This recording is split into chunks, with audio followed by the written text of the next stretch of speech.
တရားနာကြတယ်ဆိုတာဒကာဓမ္မတွေကိုတရားနာတယ်ဆိုတာပါပါလိမ့်ကိုယ်ကိုကဲတင်တဲ့လုံးဆိုတဲ့ဥစ္စာမှတ်ပါဒါဖြင့်တရားဓမ္မတို့တရားနာကိုအကြောင်းမညင်ညွတ်ဘူးတပည့်တော်ကိစ္စဝတ်စတွေကများလုံးလို့တရားမနာဖြစ်ဘူးဆိုလို့ရှိရင်ဖြင့်ကိုယ်ကိုကဲတင်တဲ့လို့ကိုမကဲတင်သေးဘူးလို့ပြောလိုက်တာနဲ့အတူတူပဲဝိကြောက်ရှာကောင်းပါလားတရားဓမ္မတွေရှင်ကြီးကကိုယ်ကိုကဲတင်တဲ့လို့ကိုမအားမလတ်သေးလို့မကဲတင်သေးဘူးဆိုတော့ကဲဖြစ်ခြင်းလို့ဖြစ်ကြပေစီတော့ဆိုတဲ့အဓိပ္ပာယ်တခါကျွေရောက်မရောက်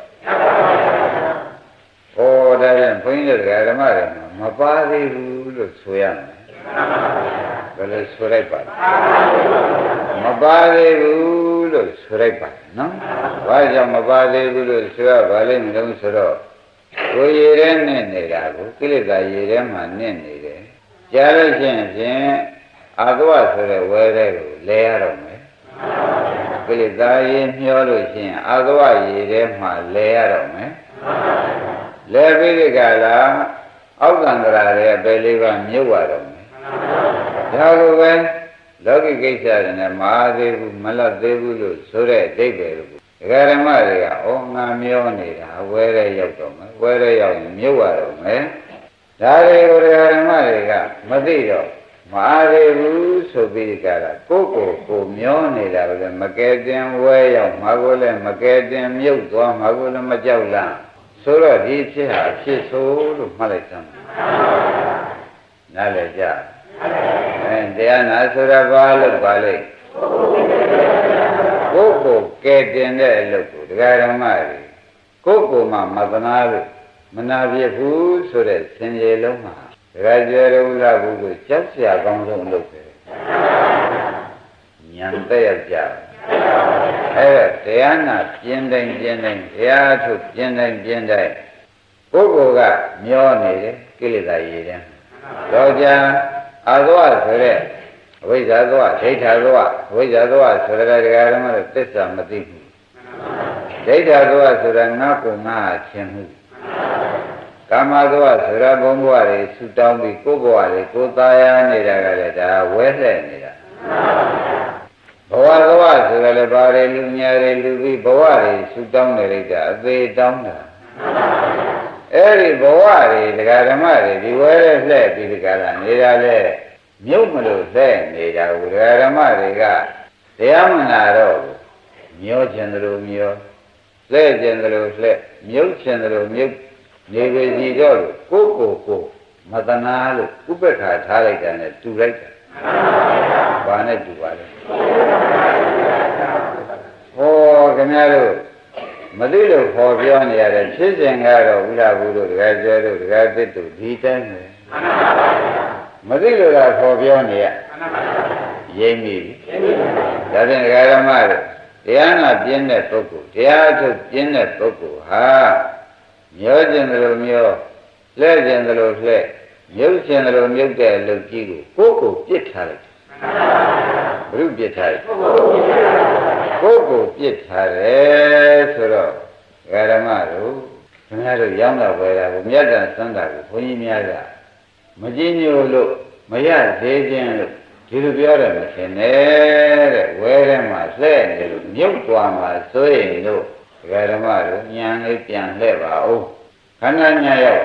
ကိလေသာဖြတ်တဲ့အလုပ်လုပ်ပါအောင်ဝဲရတဲ့အလုပ်လုပ်ပါအောင်မြုပ်တာကိုမမြုပ်အောင်ကဲတင်ပါအောင်ဆိုတဲ့အဓိပ္ပာယ်နဲ့ဘုန်းကြီးများကတရားဟောတာဒါကြကောင်းကောင်းရိပ်အဲ့တော့ဘုန်းကြီးဓမ္မတွေကလည်းဒီနေ့တော့လည်းမအားနောက်တနေ့ပါဖြစ်တယ်မအားဘာကြောင့်မအားတာကိလေသာခိုင်းလို့မအားဘာကြောင့်မအားပါလဲကိလေသာခိုင်းလို့မအားတာကိုပဲရလို့မှုယူလို့မှုကြောင့်မအားတာကိုမျောနေတာကိုပဲမျောမှမသိတော့မအားတာနဲ့သူသုံးလိုက်မအားတာနဲ့သူသုံးလိုက်တော့သူအရှုံးကိုသူမတွက်တတ်အမှန်ဆိုးရတဲ့ဓမ္မတွေပဲလို့ပြစ်တင်လို့ရှိရင်လည်းခင်ဗျားတို့ခံယူပါပဲဒါရင်လည်းမအားတဲ့အပြစ်သိကြပါလားမျောကြံပတ်ခြင်းမြုပ်ခြင်းလို့သာမှတ်ပါမ မျောခြင်းပတ်ခြင်းမြုပ်ခြင်းလို့သာမှတ်ပါလို့ဘုန်းကြီးဓမ္မတွေပြောလိုက်ရတယ်ဒီဟာကကျွညင်းဖို့များလူသေးတယ်ဘူးမှပြောနေတာမဟုတ်ဘူးဒီဥစ္စာစင်ကြယ်လဲတဲ့ကိုယ်စင်ကြယ်နဲ့ကိုဘယ်လေးပါးသွားရတဲ့စင်ကြယ်ဆိုတာကိုလည်းယနေ့ထူးထူးခြားခြားမှတ်လိုက်ပါဘယ်သွားမယ်စင်ကြယ်ပါအပယ်သွားရမယ်စင်ကြယ်ကိုတနေ့တော့လေအာမထုတ်ဘူးနောက်တနေ့လည်းအာမထုတ်ဖြစ်ဘူးနာလည်းမနာမိဘူးဆိုလို့ရှိရင်ဖြင့်ကိုယ်ကိုဥပ္ပခါထားလိုက်တယ်။မျောခြင်းလိုမျိုးကွာမြုပ်ခြင်းလိုမျိုးကွာဒါကြွယ်ဒီရောက်မရောက်။ဒါအမတန်သနာတဲ့ကရုဏာနဲ့ဘုရားဘုန်းကြီးဒီပြောဆိုနေပါတယ်ဆိုတာလေတရားဓမ္မတွေကလေးစားစွာနဲ့မှတ်လိုက်ပါ။ခင်ဗျားတို့လိုတဲ့အဖြစ်ကဖြင့်မသိလို့လိုနေတာဆိုတော့ပေါ်ကြပါ။ဒါဖြင့်ခင်ဗျားတို့မအားလို့သာကိုယ့်ကိုယ်ကိုမတည်မကယ်တင်တော့ဘူးဆိုရင်ဖြင့်တကယ်ကြွေကြံစရာလမ်းမရှိဘူးလူပြေကိုပြန်လာဖို့လမ်းကိုမရှိဘူးရင်းမိကြအမတန်ဆိုးပါတယ်ဆိုတာပေါ်ကြခင်ဗျားတို့ကလည်းမသိကြဘူးကိလေသာယံသူကမျောလိုက်အာသွားတွေကလှဲ့လိုက်ဘောကြဒိဋ္ဌိကမြုပ်ပလိုက်ဒါဖြင့်ကိလေသာကမျောအာသွားကတရားဓမ္မတို့သံဃာရဲ့လေအောင်လုပ်ပြီးဒီကာလမှာဒိဋ္ဌိကမြုပ်လိုက်တော့ဒါကြွယ်တက်လမ်းမြင်လေဒါရင်ဘုန်းကြီးတို့ဓမ္မတွေအားလုံးပဲမိဖချင်းမင်းညာဓာတ်တွေမတော်ဘူးတည်မြည်ကြီးမရှိတော့ကြောင့်ကိလေသာရင်ရောမှဖြင့်မမျောရအောင်တရားနာ၍တရားထုတ်ပါဆိုတာလေပြောနိုင်တဲ့ပုဂ္ဂိုလ်ရှိတုံးတာခင်ဗျားတို့ကြားပါတယ်ဒီပြောနိုင်တဲ့ပုဂ္ဂိုလ်ကလည်းတရားဓမ္မတို့ကွယ်တော့မယ်ဆိုတာမှတ်ပါခင်ဗျားတို့တစ်သက်နှစ်သက်ဆိုရင်ဒီဆရာမျိုးမရှိတော့အားလုံးဘာသာကြားတဲ့ဖမ်းမှုပြီးဒီကလာတခါလဲကိလေသာမျောခြင်းတို့မျောဝဲဆက်ခြင်းတို့လှက်မြုပ်ခြင်းတို့မြုပ်ဒီလနဲ့ဒီစကံသာလည်းတမ်းပြီးသွားနေတော့မယ်ဆိုတာဖြင့်ဘုန်းကြီးဓမ္မတွေမှတ်ပါဒါဖြင့်ဒီချိန်လေးကိုမှကိုယ့်ကိုယ်မကယ်ယူတတ်တဲ့ဉာဏ်လေးဆရာဘုန်းကြီးကသတိပေးတော့မှဓမ္မတွေကမလိုက်နာဘူးဆိုလို့ရှိရင်ဖြင့်တဲ့ကိုယ့်ကိုယ်တနာလို့စီဝါရှာတာလားလို့ထင်တော့ထင်ကြတယ်နော်မတနာလို့စီဝါရှာတာရင်းပြီပါမတနာလို့သာဝတ္တဖို့တွေနောက်လိုက်နေတဲ့ခါကြလို့ရှင်းဖြင့်တဏှာခိုင်းတယ်လို့လိုက်ပြီးဒီကလာနေတယ်ဆိုတာဥလာဘူးသိချာမှတ်ပါဒါကြောင့်ဘုန်းကြီးတို့ဓမ္မတွေကိုလေးစားစွာနဲ့ပဲသတိပေးလိုက်ပါတယ်ခင်ဗျားတို့ဩ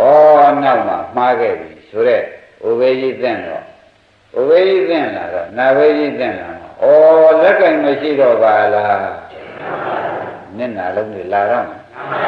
ဥပေရနာဘေတွေသင့်လို့ရှိရင်ဘယ်နဲ့ညှိကြလက်ကင်မရှိတော့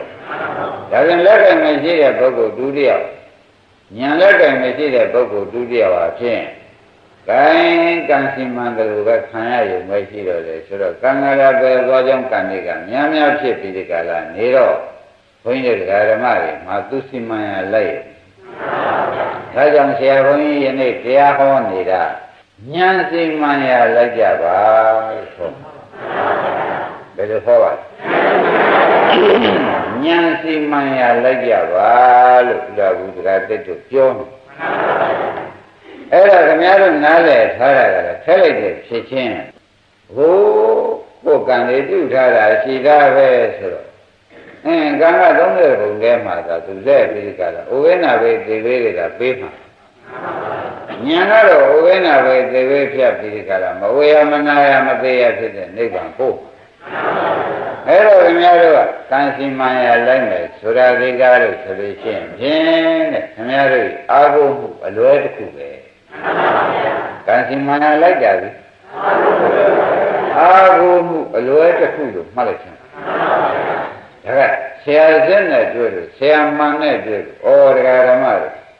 ကံစီမံရမလိုက်ပါနဲ့ဉာဏ်စီမံရလိုက်စမ်းပါဆိုတာပြောလိုက်ဒါကကြောပါတယ်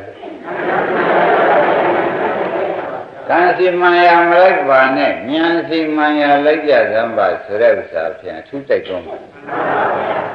ဘ ဘောပါဉာဏ်စိမှန်ရလိုက်တော့ဉာဏ်ကကံဖြတ်ပြီကံကဟိုဘုံပရိသေပေးလိုက်ဓာတိဒုက္ခပေးလိုက်ဟိုဇရာဒုက္ခပေးလိုက်ဟိုတဲ့ဒုက္ခပေါ့ဗျာ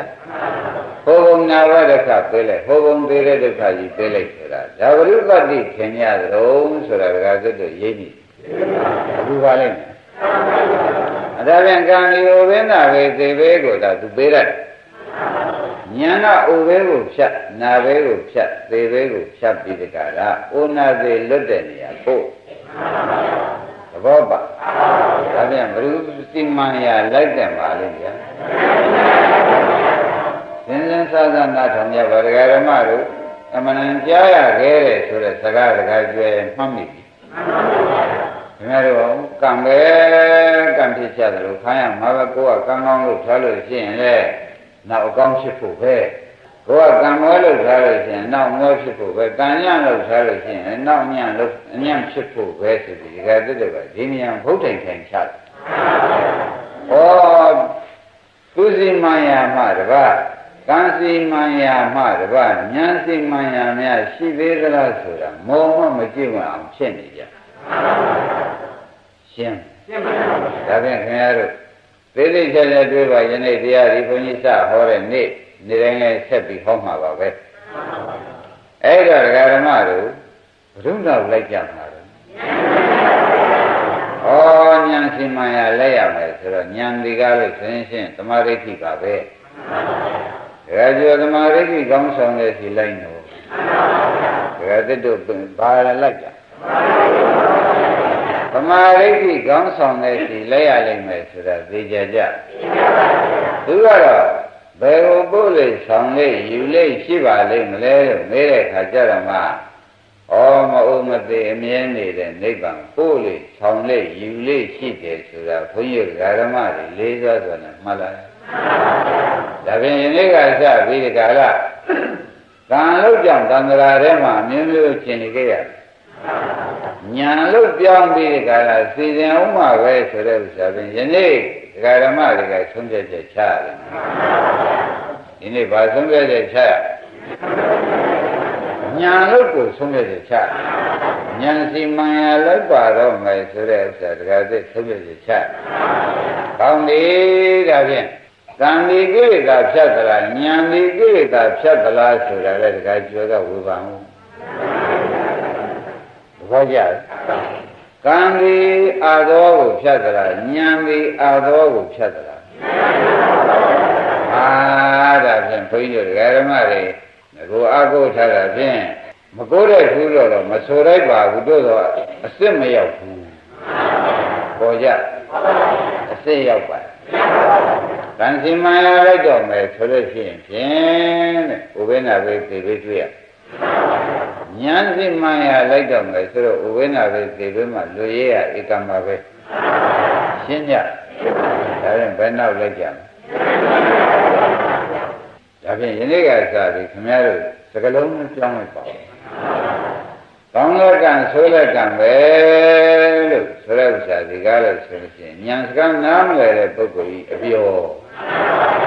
ဘယ်ပုဂ္ဂိုလ်ကြီးပြောပါဉာဏ်စကားနားမလည်တဲ့ပုဂ္ဂိုလ်ကြီးပြောဆိုတာဖြင့်ရှင်းတော့ပါဒါကြောင့်ယနေ့သူတို့ရှားကြပဲဒကာဓမ္မတွေဉာဏ်စီမှန်ရလက်ကြပါစေသုံးပြချက်ချဘုရုစီမှန်ရလိုက်ကံနောက်လိုက်ခဲ့တယ်ခင်ဗျားတို့ယခုရထားတာလေကံပေးလို့ရထားတဲ့ခန္ဓာကြီးဆိုတာပေါ်ပါကံကပြည့်ပြင်လိုက်တော့ကာမပြည့်ပြောဆိုတဲ့အတိုင်းမျိုးစိဖြစ်ပြီးကျေးဇူးပြုလိုက်တာဝိပါကပြည့်ပြောဆိုတဲ့အကျိုးကြီးရတယ်ကာမပြည့်ပြောကြောင့်ပါရတယ်ဝိပါကပြည့်ပြောဆိုတဲ့အကျိုးကြီးရတယ်ဝိပါကပြည့်ပြောကိုသစ္စာဖွဲ့လိုက်တော့ခုကြည်ရတဲ့ခန္ဓာကြီးဘာသစ္စာဘယ်နဲ့ကြောင့်ဒီဒုက္ခကြီးသလာကြီးရနေပါလိမ့်မလဲလို့ဒကာဓမ္မတွေကကိုယ်ပိုင်ဉာဏ်နဲ့တွေးလိုက်တဲ့အခါကျကံစီမံရလိုက်မှုကြီးပေါ်လာပါပြီဘယ်လိုစီမံရလိုက်ဘာသစ္စာကြီးရကောင်းတဲ့ကံဆိုးတဲ့ကံတို့ငကိုယ်တော့ကဖြင့် ဆိုးကံပဲပြီးကောင်းကံအားကိုးမယ်ဆိုပြန်တော့လေဥပိ္ပနာပဲသိသေးကိုပဲသူပေးပြန်တယ်ဒါဖြင့်တို့ရေလိုက်လွဲလို့သာဖြင့်ဒီဒုက္ခကြီးတွေ့ရတယ်ဆိုတာလေဘုန်းကြီးတို့ဓမ္မတွေနဲ့ခန္ဓာကသက်သေခံပါဘူးဘုရားသက်သေခန္ဓာကကိလေသာမေးလောင်တဲ့ခန္ဓာကြီးရတယ်ဝိဝိပြည့်တဲ့ခန္ဓာကိုယ်ကြီးရထားတယ်လို့ဆိုတာသိကြဘုရုစီမံရရှိကလက်ခဲ့လို့ပါဟောဉာဏ်စီမံရကိုသာရှိကလိုက်ကြရမယ်ဆိုလို့ရှိရင်ဒီဓမ္မတွေကအခုချမ်းသာအစိတ်ဧကံဖြစ်ကုန်ကြပြီအခုတော့ဘယ်နဲ့ဖြစ်နေကြလဲတနေ့တည်းဘုရားဖြစ်လို့တော့ဒီတရားပွဲမှာမမလို့ဗျာရှေ့တောင်လာဖို့မမြင်ဘူးဗျာဘယ်လိုစီမံရလိုက်နေနောက်တော့သေကြတဲ့ဗျာတပည့်တော်လည်းဖြင့်နှမျောပါလေရော့ပြန်ထုတ်လိုက်ရပါလေနှမျောကြရပါလားတပါးစီမံရလဲဒီဖြစ်ဆိုကြီးသိကြကြဒါဖြင့်ယနေ့ကြောင်းကြဘယ်လိုပြောင်းကြမလဲဉာဏ်စီမံရကိုတပည့်ရဖြင့်ပြောင်းကြီးပြောင်းပါတော့မယ်ဆိုတာတကားသိဆုံးဖြတ်ချက်ချမလိုက်တော့ဘူးလို့ဆိုတော့ဆုံးဖြတ်ချက်ဖြင့်တကားကျွဲတော့ဥလာဘူးလို့ချရတယ်မချရင်တော့ပါကဲဒါဖြင့်ဉာဏ်ကိုကျေးဇူးပြုတဲ့တရားရှားကြစို့တပည့်ရဉာဏ်စီမံရတော့လိုက်ပါတော့မယ်ဗျာရှင်ဘုရားပြောတဲ့အတိုင်းငကောကမျက်စိတွေပုံပွားပြီးကံလာကံစီမံရလိုက်ခဲ့လို့ဒီခုတော့ဖြင့်မင်းပေဆိုပေသခိုးပေနဲ့အနာကိုကြီးကလည်းရင်းရင်နှွဲ့နေတယ်96ပေါ်ယောဂတွေကတော့ဝိုင်းရနှိမ့်ဆက်နေတာနဲ့ကံစီမံတာလိုက်မှုဖြင့်တပည့်ရတို့အနာကင်းရှင်းပါကူဆိုတာတောင်သိဖို့မလွတ်တာလည်းသိပါပြီခင်ဗျားတို့ဆိုတော့ကအနာကင်းရှင်းပါကူကိုအဲ့ဒါသိဖို့လွတ်တယ်ကိုယ်ဝန်းနာဘောမလွတ်ပါဘူးတဲ့ရှင်ပါကူတို့အဖြစ်ကိုအစကများပြန်ပြီးဒကာဓမ္မတွေပြောရမယ်ရှင်ပါကူဖြင့်မဖြစ်ချင်ဘူးလို့လာလို့ဘယ်နဲ့ကြောင့်လာမလို့ရှင်ကာကူကငါးမျိုးခံရတာကဲဒကာသက်ငါးမျိုးခံရတဲ့ရှင်ပါကူတော့ဘာဖြစ်လို့ခင်ဗျားတို့ကခင်ဗျားပြောတာညာနဲ့အနာကင်းရှင်ပါကူဆန်းလာရှင်ကိစီဖြစ်ရပါလို့ဤဘာလို့တာတော့ခင်ဗျားတို့မသိတာကသိုးမသိတာကသိုးရပြီးကြတာနေတဲ့အတွက်ဘုန်းကြီးဓမ္မတွေဩဘုန်းကြီးသနာတာကိုလည်းခင်ဗျားတို့တွေးကြတယ်နော်ဘယ်လိုကြောင့်သနာပါလဲဆိုအနာကင်းရှင်ပါကူဆိုတော့အရှင်ပါကူကြောင့်ကောင်းကောင်းမသိလို့သူတို့ရှင်ပါကူဖြစ်နေတာပဲဟုတ်ကလားအစင်းကရှင်ကေစီဆိုတော့ရှင်ကေစီကြောင့်ကောင်းကောင်းမသိလို့ရှင်ကေစီဖြစ်နေတာသဘောကျရှင်ကေစီကဥပိ္ပနာပဲဒီပဲနဲ့ရှာမှတွေ့သေးရဲ့ဟာဘေးရရံပြီးသိစိတ်တယ်ရှင်ပါရှင်ကေစီရှာကြံလို့အနာကင်းရှင်ပါကူတဲ့သေဝဲကြီးဝင်သွားတဲ့ဥစ္စာအနာရှိလို့သေတာပေါ့ဗျအနာမရှိရင်အဲ့ဒါခင်ဗျားတို့ကအာကြပြီးဒီကလာသူများရေးထားတဲ့စာကိုလမ်းဆုံးနေတယ်ဘုန်းကြီးကသနာတယ်လို့ပြောတာတခါကျွဲကစကားကြည့်တယ်လို့ဆိုခြင်းသေးဆိုကြမလို့ပါဘူးရှင်းကြဓမ္မရေနာကင်းရှင်ပါကူမြတ်သဘောကျတယ်အစမ်းမရှင်ပါကိစ္စကိုမကြနဲ့တော့ကြလို့ရှိရင်သေခြင်းသေးလို့သာမှတ်ပြီတော့ကြရင်သေခြင်းသေးလို့သာမှတ်ပြီတော့ငါးမျိုးခံခြင်းသေးလို့သာမှတ်ပြီသဘောကျဘုန်းကြီးတပါးပြောတယ်ကြားတပည့်တော်တို့ဖြင့်ဒီဥစ္စာမိဘရိုးရာသောက်ကလေးတွေကလည်းရေးထားတော့တပည့်တော်တို့ဖြင့်ဒါနှုတ်ကိုတက်နေတာပဲအဲနှုတ်တက်မှုကလည်းအတော်ဆိုးမဆိုးလားဆိုဒုက္ခသစ္စာသူတောင်းယူလို့ဆိုးပါတယ်ပြောလိုက်ဘာကြောင့်ပြောပါလဲအခုလည်းခင်ဗျားတို့ခန္ဓာကြီးကရောဂတော်ယောဂမျိုးစုံကိန်းအောင်ကခန္ဓာလို့ဆိုတော့ရှင်မဂ္ဂိသိတို့ရှင်ပါကူတို့ယောဂအပြည့်နေတယ်ဒါခင်ဗျားတို့ကသူတို့လိုပဲယောဂပြည့်ရပါလို့ဤများလှုပ်ရှင်သေးတယ်ဒါကနောက်ထပ်မယူနဲ့တော့ဓမ္မတွေတခါကျွဲတော့နောက်ထပ်ယူခြင်းသေးလားပင်ရင်ဖော်ပြတဲ့ဆရာနဲ့တွေ့ပါဗျ ဗျာကံကောင်းလို့တကယ်သိမသေးတာပြချင်းငါးကြီးတယ်လို့ကွာသိပြဒါတထေးတော်ကြီးတယောက်ကဓမ္မကြီးနဲ့ခွဲလိုက်တာလေကံကောင်းမှုမရှိရှင်ဘာကုဖြစ်စဉ်ခင်ဗျားတို့ဓမ္မကြီးနဲ့ဝန်ထဲကခွဲတာကိုအလံတရားမခံရဘူးငါကြီးကလည်းသားတဲ့မှပြီးရှင်ဘာကုကိုမျိုးသွားတော့ခင်ဗျားတို့အမျိုးခံနိုင်မှာဒါဖြင့်ရှင်ဘာကုဖြင့်ဆုမတောင်းရပါရှင်ဘာကုမှာတို့ချုပ်အခုသိမ့်သွားတဲ့ရှင်ဘာကုရောက်ရဖြစ်တဲ့နိဗ္ဗာန်ကိုသာတပည့်တော်လို့ဖြင့်ရောက်ပြရစီဗျာအဲ့ဒါမှနာကင်းတယ်ဗျာဆိုတာကောင်းကောင်းရိပ်ပြီကောင်းပြီဒါတွေကစမိလို့ပြောတော့ခင်ဗျားတို့နှုတ်တက်နေတာတွေအလကားတွေဘာမှမဟုတ်တာတွေနှုတ်တက်ပြီသူများဥစ္စာသူများရေးတဲ့စာလမ်းဆုံးနေလို့တကားကျွဲချွတ်တို့မှာအခက်ကျင်သွားဝိညာဉ်တော်သဘောပါတယ်နော်ခိုင်းဒါဖြင့်ဘုန်းကြီးတို့တရားဓမ္မတွေမှာကံလန်းလိုက်နေလို့ငါးမြုပ်ခံရပြီခါဉာဏ်လားမလိုက်နေလို့ဒုက္ခမျိုးစုံတွေးရပြီခါကဲတရားဓမ္မတွေသာကိစ္စသမိကိစ္စဆွေကိစ္စမျိုးကိစ္စမင်းကိစ္စသုကိစ္စမိဘတို့သိုးဘေးခိုးဘေးတွေနဲ့ဂုံလိုက်တဲ့ငွေတွေလည်းမနှဲကြရှားလိုက်ရတယ်ပြန်မှန်းလိုက်ဩဒါဘယ်နဲ့ကြောင့်ကျုံပါလိမ့်မလဲလို့မေးဘုန်းကြီးကထိုးလို့ရှင်ခန္ဓာရလို့ဘယ်လိုမှတ်ကြခန္ဓာရလို့ဖြစ်စိုးကျုံပါတယ်ဒကာရမတို့ဘယ်လိုမှတ်ကြဒါဖြင့်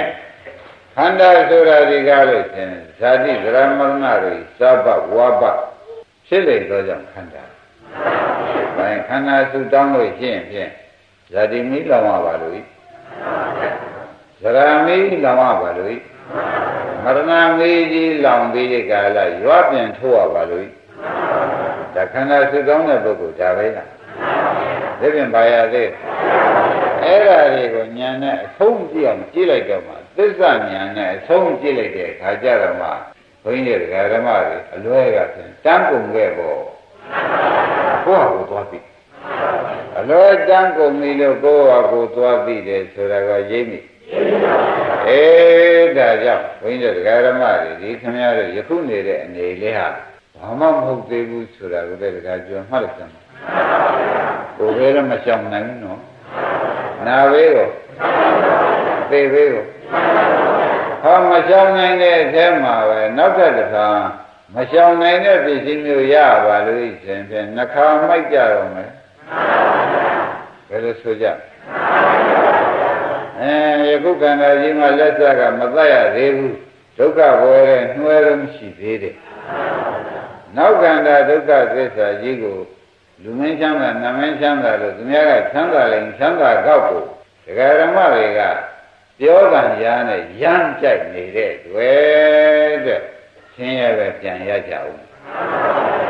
ဒါဖြင့်နှခါလိန်တော့ဖြင့်ဒကာတဲ့မခံပါနဲ့နှခါမှားတော့ဖြင့်မမှားပါနဲ့တော့ကိုအချင်းချင်းဆိုတဲ့သမားများတော့အမှားတန်းကုန်နေပြီမဆိုရဘူးလားဒါကြောင့်ကျင်ပေးမဲ့ဆရာဆင်ပေးမဲ့ဆရာနဲ့တွေ့တော့မှခင်ဗျားတို့အမှားကြီးကိုမပြင်းတော့မဆင်တော့ပါဘူးဆိုလို့ရှိရင်ဖြင့်သံဃာဖြင့်အရှုံးကြီးရှုံးပြီးကြလားမျက်ရည်ဆက်လက်နဲ့ပဲဘဝတိုင်းဝิญဉ်ချိုးရတယ်အမှန်မနဲ့နာဘူးဒါကြောင့်ဒီကုမောင်တို့တွေမမိပါတွေအတော်ဘုရားမြည်ဒီမရှိတဲ့ပုဂ္ဂိုလ်တွေအတွက်မှာဖြင့်ဒီနေ့တရားဟာကံလားမလိုက်ခဲနဲ့ဉာဏ်လန်းကြိုးစားတော့မယ်ဆိုတဲ့ဥစ္စာဒကာဓမ္မတွေသုံးပြည့်ချပြီးပြောင်းသင့်ပါပြီဆိုတာကိုပဲသတိပေးလိုက်တာ